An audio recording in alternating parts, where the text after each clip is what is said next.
and the Lunch with Casey 50th Anniversary Special. You know, by the mid-1960s, things couldn't have been going better for Casey and Roundhouse. Their Lunch with Casey program was the top-rated noon show in the Twin Cities. As the ratings grew, so did the demand for endorsements and public appearances. Casey even had his own line of toys. So when Channel 11 was looking for a news show to compete with the 5 p.m. newscasts on the other channels, it didn't look far. Hello, is this the Board Breakers Judo and Karate School? Is it? It's so convenient. They're real close, you know, just next door. Grandma, lump it, you know. If you don't like it, you can lump it. But would you hold up your hands there? Hold up. Oh, mercy. Casey Jones, you come out here and get your nails clean now. Get your nails clean. Come on. Lunch with Casey still ran at noon. But now, Casey could also be seen hurrying home from the rail yard each afternoon to pay a visit to Grandma Lumpett's boarding house. What are you doing, Grandma? Well, I'm dusting up a little bit there. Oh, don't let me frighten you, Birdie. Oh, nice little... Spatsy. Chirp! Chirp! Oh, why does he burst out? Why do you burst out like that? Can't help it. Oh, mercy. I'm going to stop putting vitamins in your bird seed, that's all. Grandma was terrific. You know, he had a bit where he'd take the book off, you know, we'd put some talcum powder on the book and, you know, blow the dust off. Words to live by.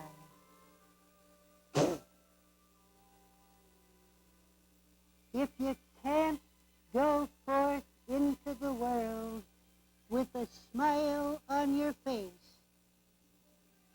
then try going KARE. Now here's one I always remember. Remember, always stand up for your convictions and face the jury. Now here's my last one for today, kiddies.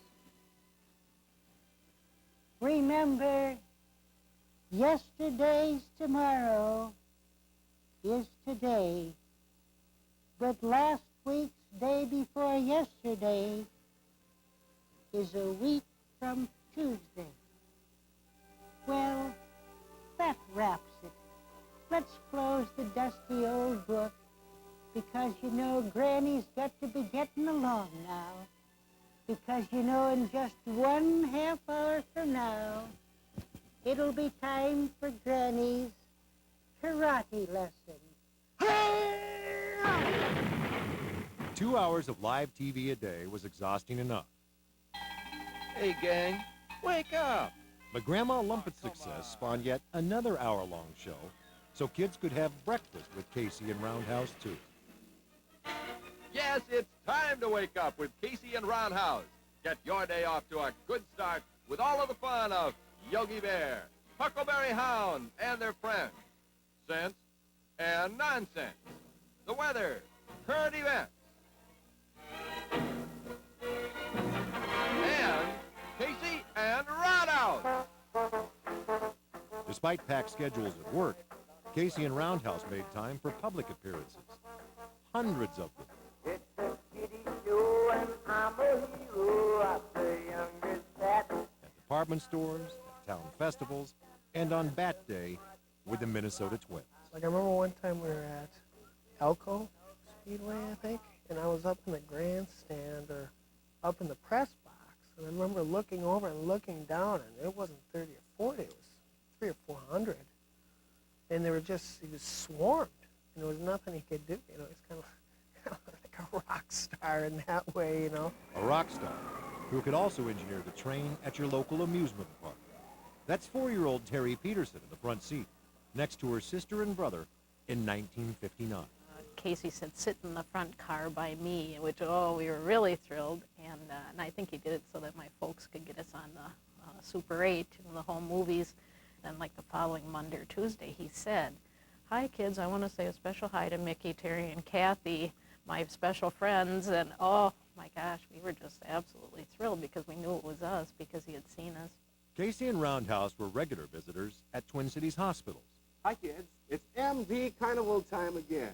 and encouraged countless kids to send for their MD Carnival kits to raise money for Jerry's kids. Because we're very excited about muscular dystrophy carnivals, Jerry. You were very good last year. You and all the kids did a great job. Roger and Lynn took their hero status with kids seriously, if very little else. Good night, Robin. Good night, fat man. But as freewheeling as the show could be on the air, Lone Ranger number 2. it was nothing compared to what Casey's crew of practical jokers was often up to behind the scenes.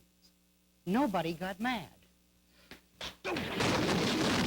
We would do things like nail his door shut. You know, he'd come in every day and, you know, the set would be shaking, and he'd come around the other side of the camera. And, kids, got to fix that door. Who's that? Hi, Roundhouse. Crew members took turns slipping foreign objects into Casey's sandwiches and sneaking phony names onto his birthday lists. You know, he'd have his birthday names there, and we'd type a couple of legitimate names, and then we'd stick in, like, Eileen Sideways, or Philip McCann, or Rex Cars, or Gymnasium. And then he'd do the birthday list, and, of course, the poor guy turning the birthday drum, and Casey'd start laughing, and the guy would be shaking. Hi, gang. But then Casey could have a biting sense of humor, too.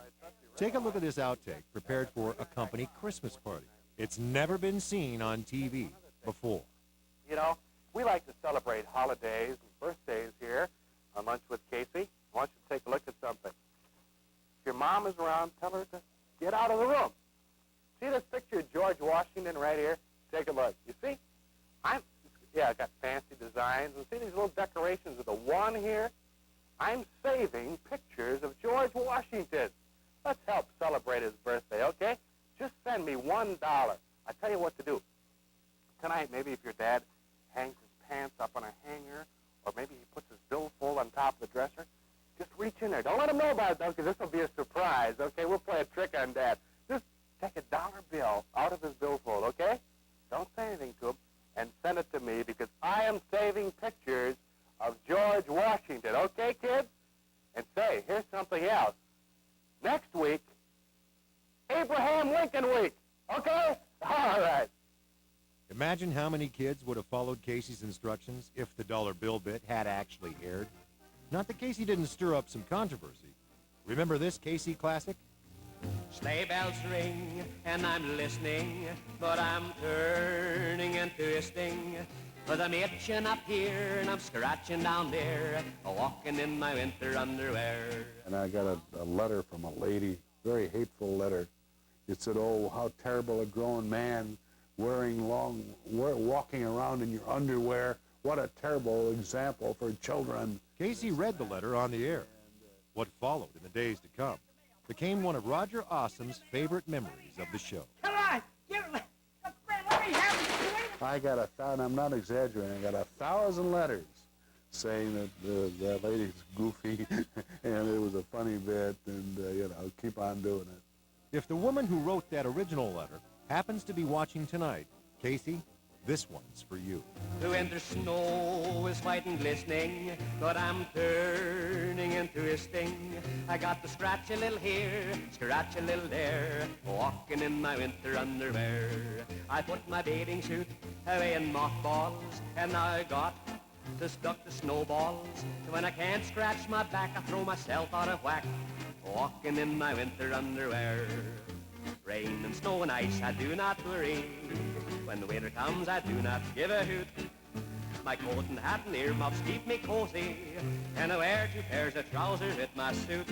But when it comes to other clothing, well, the thing that I am loathing is when my face turns blue, contortions I go through, walking in my winter underwear. Walking in my winter underwear.